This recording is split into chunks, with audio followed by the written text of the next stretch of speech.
kanak-kanak merupakan sebahagian daripada masyarakat yang sangat penting, iaitu sebagai generasi penyumbang dan aset kepada nadi pembangunan negara.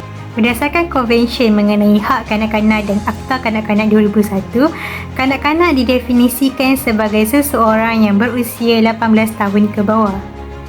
Dasar Kanak-kanak Negara adalah salah satu dasar mengenai hak kelangsungan hidup, perlindungan, perkembangan dan penyertaan kanak-kanak supaya dapat mencapai perkembangan yang holistik dalam persekitaran yang kondusif.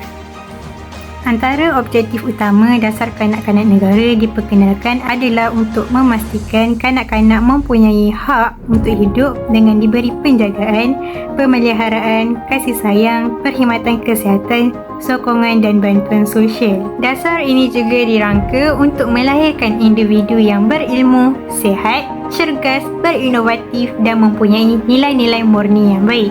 Selain itu, objektif utama Dasar Kanak-kanak Negara adalah untuk memastikan setiap kanak-kanak mempunyai hak untuk bersuara, menyertai dan melibatkan diri mengikut tahap keupayaan dalam perkara-perkara yang berkaitan dengan kepentingan dan kesejahteraan mereka. Secara keseluruhannya, terdapat 6 item yang perlu diberi perhatian mengenai hak kanak-kanak negara, iaitu kelangsungan hidup, perkembangan, perlindungan, penyertaan, advokasi serta penyelidikan dan pembangunan. Dan kesemua item ini memerlukan strategi yang bersesuaian untuk mencapai objektif yang telah ditetapkan. Kanak-kanak merupakan aset penting negara yang akan menjadi pemimpin dan memacu pembangunan negara pada masa hadapan. Maka, kerajaan telah mewujudkan Dasar Kanak-kanak Negara bagi melahirkan individu yang kreatif, inovatif, berjati diri serta mempunyai nilai-nilai murni.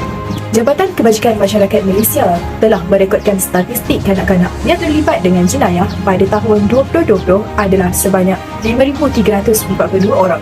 Justru itu, Dasar Kanak-kanak Negara diwujudkan adalah untuk memberi perlindungan kepada kanak-kanak, terutama dalam isu perdagangan kanak-kanak serta penderaan kanak-kanak termasuk penderaan fizikal, penderaan seksual dan penderaan mental. Penderaan fizikal dapat dikesan apabila terdapat kesan lebam pada badan kanak-kanak, manakala penderaan seksual adalah melibatkan penderaan seksual secara fizikal seperti meraba dan bukan fizikal seperti menonton video mesya. Kedua-dua penderaan ini akan mendorong kepada penderaan mental kanak-kanak. Kes pemerdagangan kanak-kanak juga amat serius pada hari ini. Pemerdagangan kanak-kanak dijalankan dengan tujuan antaranya ialah untuk menjadi buruh paksaan dan perdagangan organ.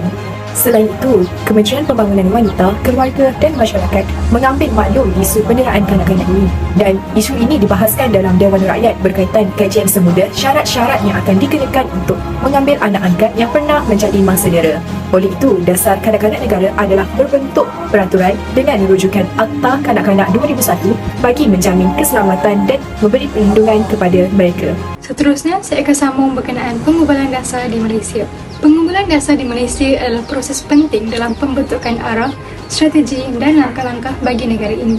Ia melibatkan pelbagai bidang seperti politik, ekonomi, pendidikan, kesihatan, sosial dan sebagainya.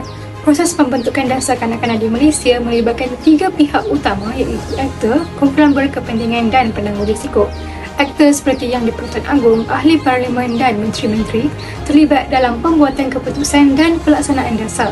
Kumpulan berkepentingan termasuk badan bukan kerajaan dan pihak kerajaan seperti PPKK dan Subakam berperanan dalam mewakili kepentingan kanak-kanak. Penangguh risiko adalah pihak seperti keluarga, institusi pendidikan dan institusi kesihatan yang bertanggungjawab terhadap kanak-kanak. Proses pembentukan dasar melalui 4 peringkat asas iaitu mengenal pasti isu atau masalah, mengemukakan alternatif yang sesuai, merancang tindakan dasar yang sesuai dan menilai hasil dasar. Parlimen Malaysia merupakan badan pembuat undang-undang yang terlibat dalam pembentukan dasar. Pelaksanaan dasar kerajaan juga terdiri daripada beberapa bentuk seperti yang dilaksanakan dalam konteks dasar kanak-kanak negara. Contohnya, program jangka masa pendek, sederhana dan panjang dan perundangan yang dikenalkan seperti Akta Kanak-kanak 2001 Pindaan 2016. Secara kesimpulannya, pengumpulan dasar di Malaysia adalah proses yang kompleks dan melibatkan pelbagai pihak. Ia bertujuan untuk membentuk arah dan panduan bagi pembangunan dan kemajuan negara ini dalam pelbagai bidang kehidupan. Seterusnya, saya akan membentangkan analisis dasar dalam pembentukan dasar kanak-kanak negara. Setelah dasar kanak-kanak dilaksanakan oleh pihak aktor, maka mereka bertanggungjawab melihat dan menganalisis sejauh mana dasar yang dilaksanakan itu memberi impak dan mampu menyelesaikan isu-isu yang timbul sebelum pembentukan dasar. Dalam hal ini, pihak aktor telah mengidentifikasi isu-isu penting seperti pendidikan, kesihatan, perlindungan dan kesejahteraan kanak-kanak. Dalam menilai impak, teknik analisis dasar sumbangsaran digunakan untuk melibatkan kanak-kanak dan masyarakat dalam pembentukan dasar. Melalui teknik ini, pihak aktor mendengarkan pandangan kanak-kanak tentang harapan dan masalah mereka. Dengan demikian, dasar kanak-kanak negara dapat menjadi responsif, inklusif dan mempertimbangkan keperluan individu dan kumpulan kanak-kanak secara holistik. Selain itu, melibatkan ahli pakar NGO dan masyarakat umum memberikan wawasan yang berharga tentang isu-isu utama.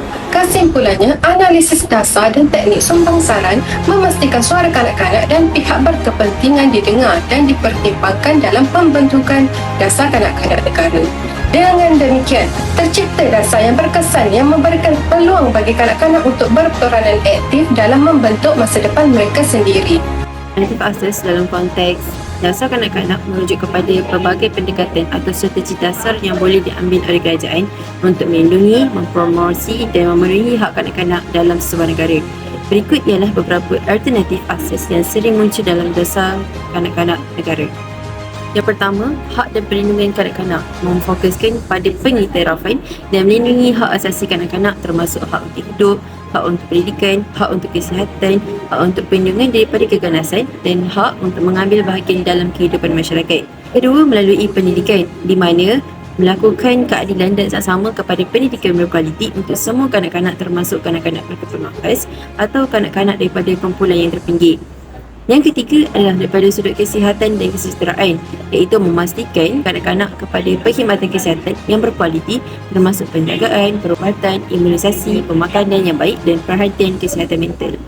Yang keempat, perlindungan daripada keganasan. Ini memastikan kanak-kanak dilindungi daripada semua bentuk keganasan, eksploitasi, penderaan seksual dan pemandangan kanak-kanak. Yang kelima, penyertaan dan penglibatan kanak-kanak dengan menggalakkan penyertaan kanak-kanak dalam proses membuat keputusan yang mempengaruhi kehidupan mereka serta menyediakan ruang untuk mereka menyatakan pendapat dan aspirasi mereka. Keenam, pemerkasaan keluarga dan ibu bapa. Ini dilakukan dengan menyokong keluarga dalam peranan mereka sebagai penjaga utama kanak-kanak, menyediakan sokongan dan sumber yang diperlukan untuk memenuhi keperluan anak-anak dan menggalakkan pemerkasaan ibu bapa. Perancangan merupakan peringkat awal dalam proses pembentukan dasar negara. Oleh itu, terdapat beberapa proses perancangan yang dijalankan bagi mengenal pasti isu-isu yang relevan, menguji dan mengevaluasi berbagai pendekatan serta keperluan dan tantangan yang dihadapi oleh kanak-kanak di Malaysia sebelum adanya pembentukan dasar kanak-kanak negara. Pelaksanaan proses perancangan negara ini dibahagikan kepada 3 jangka masa, iaitu yang pertama, proses perancangan jangka masa pendek. Antara strategi dan program yang telah dijalankan adalah pada tahun 2009 hingga 2010, iaitu rancangan program bagi meluaskan perkhidmatan sokongan dan bantuan sosial mengikut keperluan kanak-kanak seperti kursus kemahiran keibubapaan. Yang kedua, proses perancangan jangka masa pertengahan. Antara rancangan program yang telah dilaksanakan ialah pada tahun 2009 hingga 2012 dengan memperbanyakkan program kepekaan ataupun sensitization program yang bagi meningkatkan latihan kepada semua pihak yang berurusan dengan kanak-kanak. Dan yang ketiga adalah proses perancangan jangka masa panjang. Rancangan program ini menyediakan ruangan untuk mendidik kanak-kanak untuk terlibat secara proaktif dalam anjuran pihak media seperti debat, forum, pidato di televisyen maupun di radio pada tahun 2009 sehinggalah 2015. Melalui implementasi dan evaluasi pelaksanaan strategi perancangan negara ini, pemerintah dapat memperbanyakkan wawasan dan data yang relevan untuk merumuskan dan mengubah dasar kanak-kanak negara yang komprehensif dan efektif. Kaji sedik sosial adalah salah satu kaedah penting dalam perancangan sosial yang berlaku selepas proses perancangan negara.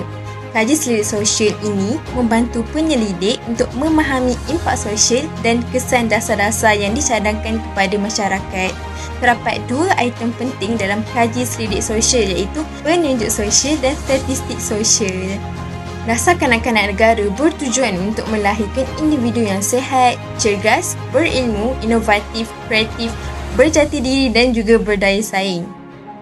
Oleh yang demikian, terdapat beberapa strategi yang telah disusun bagi mencapai objektif dasar kanak-kanak negara yang memberi tumpuan terhadap kebajikan dan kehidupan kanak-kanak seperti dalam aspek kelangsungan hidup, survival, perlindungan, protection, perkembangan, development dan penyertaan participation.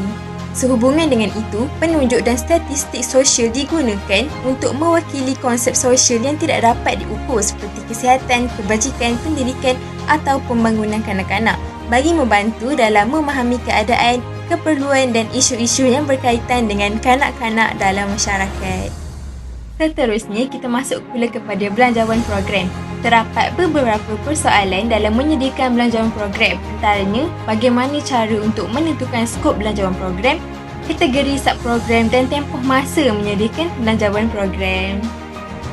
Kesimpulannya, dasar kanak-kanak negara memainkan peranan penting dalam memastikan hak kanak-kanak terjaga daripada pelbagai aspek, antaranya perlindungan, pendidikan, kelangsungan hidup dan perkembangan yang holistik. Berbagai pihak telah menjalankan tanggungjawab yang penuh dalam usaha bagi mencapai objektif yang telah ditetapkan dalam dasar kanak-kanak negara. Setiap perkara ditimbang tara sebelum melaksanakan dasar tersebut supaya hak kanak-kanak terjamin dan mereka dapat menjalani kehidupan secara seimbang.